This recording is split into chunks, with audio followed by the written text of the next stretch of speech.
ঠোকর দেয় বড় মাছের ঠোকর দেয় ওটা শেষ হয়ে গেছে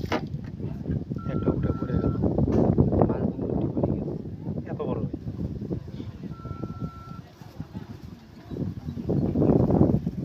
আবার বড় মাছে ঠোকর দেয়